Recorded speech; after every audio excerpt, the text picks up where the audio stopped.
Donc bonjour à toutes et à tous, j'espère que vous allez bien. On se retrouve aujourd'hui pour une nouvelle vidéo, en l'occurrence donc une vidéo pronostic. Ce sont des vidéos que j'adore faire et vous le savez si vous me suivez depuis un petit moment. En l'occurrence donc nous allons essayer de pronostiquer les affiches des huitièmes de finale de l'Euro 2024, étant donné que les affiches de poule sont désormais terminées. Nous connaissons donc de ce fait dorénavant l'identité des 16 équipes qualifiées en huitième de finale. Voilà. Donc la première affiche justement des huitièmes de finale de l'Euro 2024, eh bien c'est Espagne-Géorgie. Je pense que je vois comme quasiment voir tout le monde l'Espagne se qualifier pour les quarts de finale. Pourquoi donc? La raison pour laquelle je vois l'Espagne se qualifier, c'est le fait que l'Espagne soit en tout cas l'une des équipes de très loin qui est faite la plus forte impression. C'est la seule équipe de la phase de poule qui est terminée cette phase-là avec 3 victoires, donc 9 points sur 9 possibles, alors qu'elle avait fait tourner lors du dernier match qu'elle a gagné 1-0, il me semble. Voilà, et en face il y a la Géorgie qui s'est qualifiée. Alors, même si j'ai regardé le match hier, qui a fait un très beau match face au Portugal, qui était évidemment remanié, qui était déjà assuré de la première place également. C'était, je crois, les deux premières équipes qui étaient assurées de la première place. Elle a gagné 2-0 le match, mais c'est quand même sa première participation à la Géorgie, de toute son histoire à l'Euro. Elle se qualifie déjà pour les huitièmes de finale, c'est déjà merveilleux. Donc félicitations à cette équipe-là, mais je pense que ça va s'arrêter dès les huitièmes, parce que l'Espagne, c'est peut-être l'équipe qui est, à l'heure où je vous parle, la favorite numéro 1 pour aller au bout, au vu de ce qui s'est produit en phase de poule. Donc voilà, je vais pas revenir plus en profondeur sur ça. Je pourrais parler des différents joueurs, etc., notamment Yamal, Nico Williams, qui ont fait très forte impression, mais j'ai pas beaucoup de temps, donc je pense que je vais plutôt justement allouer ce temps-là pour les autres affiches. Ensuite, donc l'affiche suivante, c'est Allemagne-Danemark. Alors ça commence à être déjà assez intéressant. Non pas que la première affiche soit intéressante, ne soit pas intéressante, je veux dire, mais je pense assez déséquilibré. Là, ça sera déjà plus équilibré, je pense, parce que même si je vous le dis tout de suite, l'Allemagne se qualifie quand même. Le Danemark, ça reste une équipe très très intéressante sur les dernières années, bien que justement, elle ait fait un faux pas lors du dernier mondial. Hein. Voilà, il était dans notre groupe d'ailleurs de la France. Ça s'est pas très très bien passé, c'est le moins qu'on puisse dire, mais le Danemark, c'est une équipe qui est quand même toujours très compliquée à jouer, qui a un plan de jeu vraiment très très séduisant, si je puis dire. Et honnêtement, je serais pas étonné franchement que le Danemark crée la surprise, si on peut appeler ça comme ça, face à l'Allemagne en huitième et se qualifier pour les quarts. Mais je vois quand même l'Allemagne se qualifier, peut-être pas sans souci. Je pense que le Danemark va lui poser des problèmes, mais déjà intrinsèquement parlant, je pense que l'Allemagne est supérieure, surtout au moment où je vous parle. Encore il y a, je sais pas moi, il y a 2 ou 4 ans, je vous aurais peut-être pas dit exactement la même chose, mais là actuellement je vois quand même l'Allemagne depuis quelques mois, depuis au moins 12 mois, je la vois quand même supérieure assez nettement au Danemark et à beaucoup d'équipes d'ailleurs, et en plus le fait qu'elle joue à domicile, ça nous donne un avantage supplémentaire. Donc je pense quand même que l'Allemagne va se qualifier, et ça pourrait déjà nous donner un quart de finale extraordinaire avec les deux équipes qui nous ont probablement proposé le jeu le plus séduisant depuis le début, à savoir l'Espagne face à l'Allemagne. Donc ça donnerait déjà le ton dès la première affiche des quarts de finale.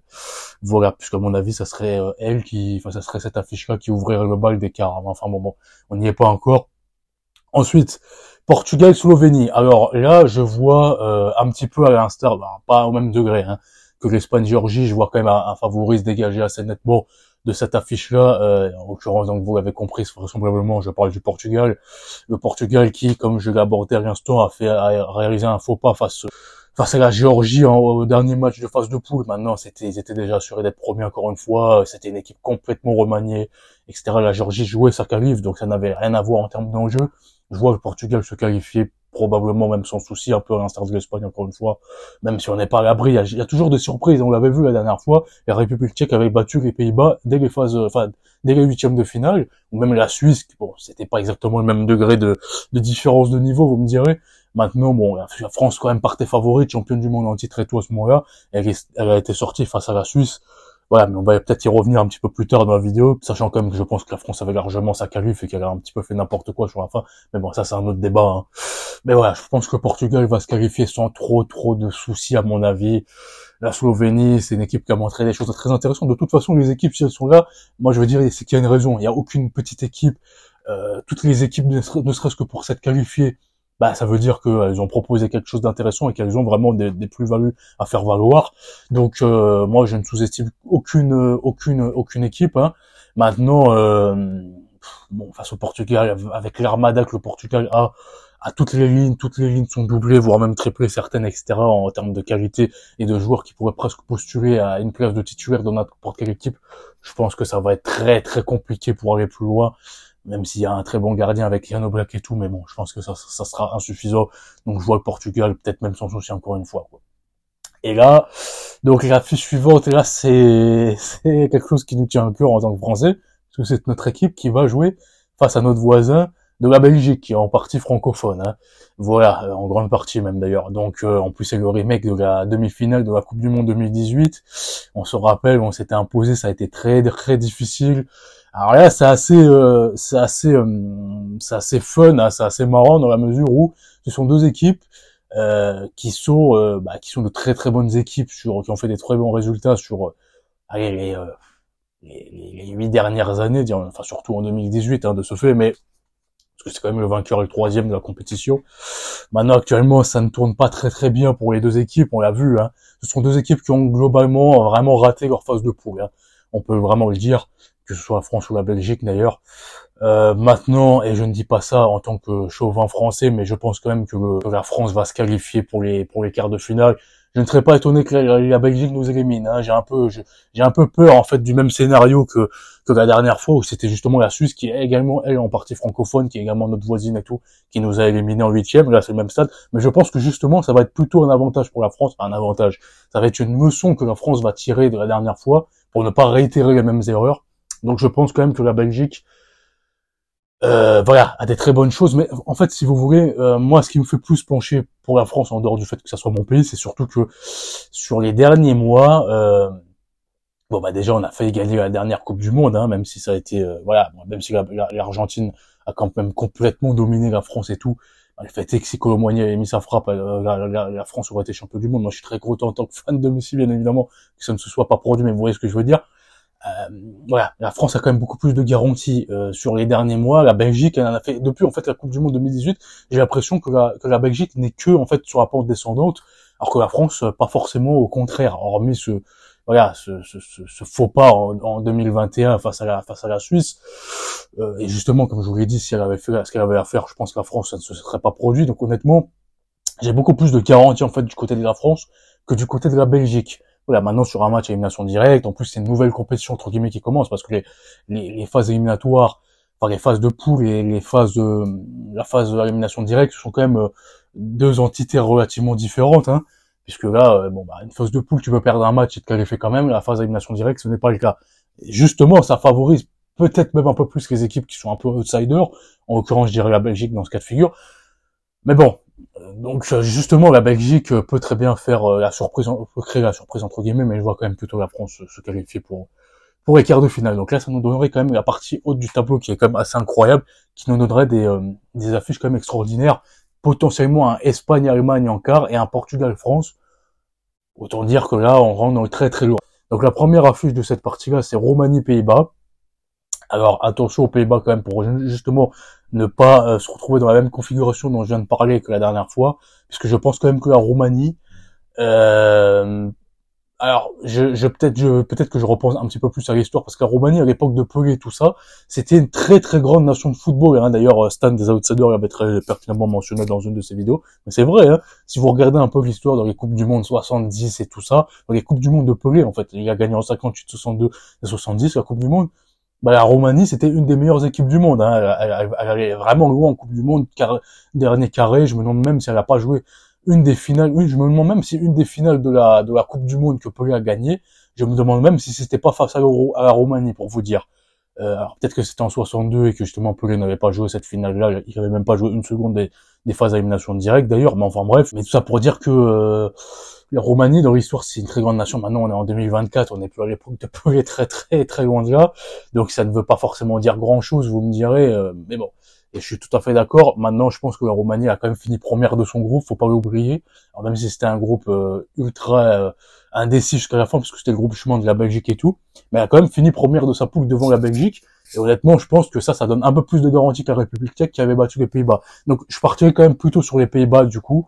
Mais honnêtement, les Pays-Bas qui ont fini troisième, même si ça s'est pas joué à grand chose, on l'a vu, hein, parce que peut-être ils auraient dû nous battre la France et tout avec le but qui a été refusé peut-être illégitimement.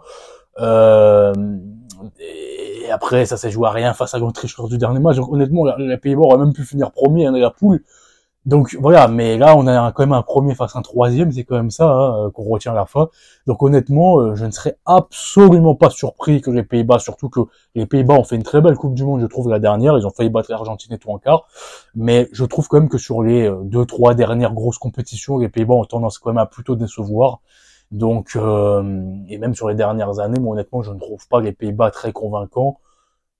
Voilà, ils avaient vraiment perturbé encore une fois l'Argentine, mais même la phase de poule justement de la dernière Coupe du Monde, vis-à-vis de laquelle on avait quasiment débriefé tous les matchs, hein, vous vous rappelez, sauf les doublons de troisième journée, mais on avait débriefé tous les autres matchs.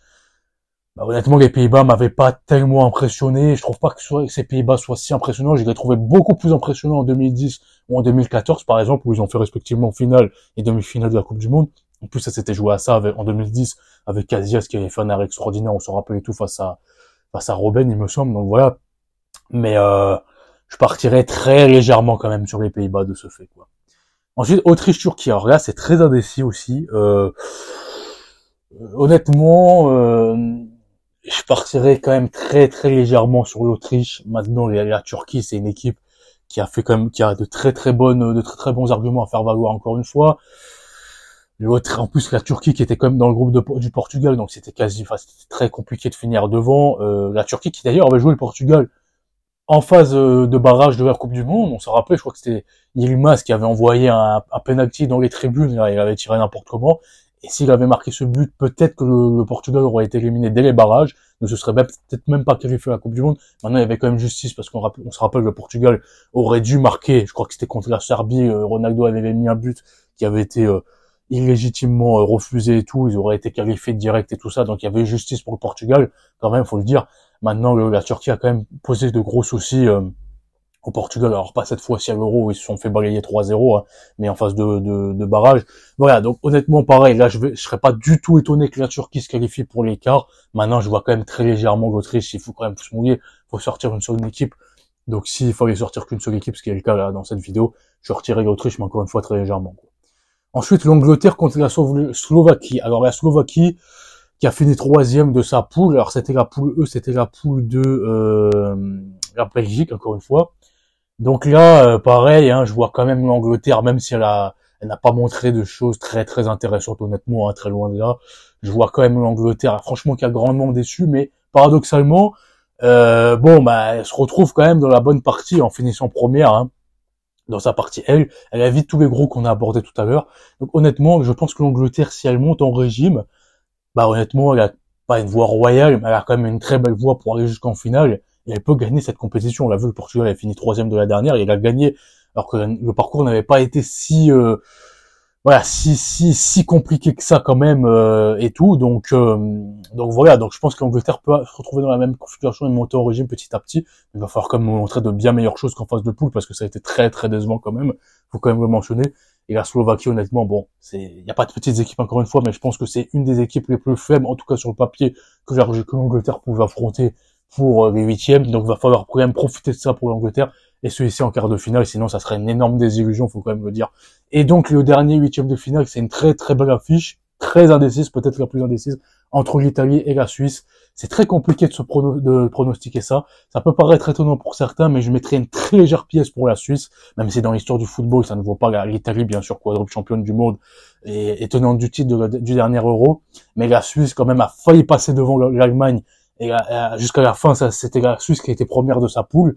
Finalement, l'Allemagne aurait presque dû finir deuxième, du coup, elle aurait été dans cette partie-là. Mais enfin, voilà. Et bien sûr, ça ne m'étonnerait pas du tout que l'Italie finisse première, mais sur les dernières années, j'ai trouvé l'Italie un petit peu décevante quand même, un peu à l'instar par exemple du Danemark et tout. Donc honnêtement, et la Suisse qui pose toujours des gros soucis. Au premier, on l'a vu contre l'Argentine en 2014, contre l'Espagne en 2010, contre nous-mêmes la France en 2010, en 2021 et tout. Même si elle a raté quand même son dernier huitième face à Portugal en Coupe du Monde où elle s'est fait balayer avec un triplé de Gonzalo Ramos et tout. Mais honnêtement, ouais. Je serais pas du tout étonné encore une fois que l'Italie passe, mais je serais pas du tout étonné non plus que sur la Suisse, donc je mettrais une très très légère pièce, genre 55-45% sur la Suisse. Voilà, en tout cas, j'espère que cette vidéo vous aura plu, je vous remercie infiniment de l'avoir regardé, et je vous dis à très bientôt pour de nouvelles aventures. Donc ça nous ferait potentiellement donc en quart de finale, un Suisse contre l'Angleterre et un Pays-Bas contre l'Autriche, et avec les autres affiches que j'ai déjà abordées tout à l'heure. À très bientôt du coup les amis.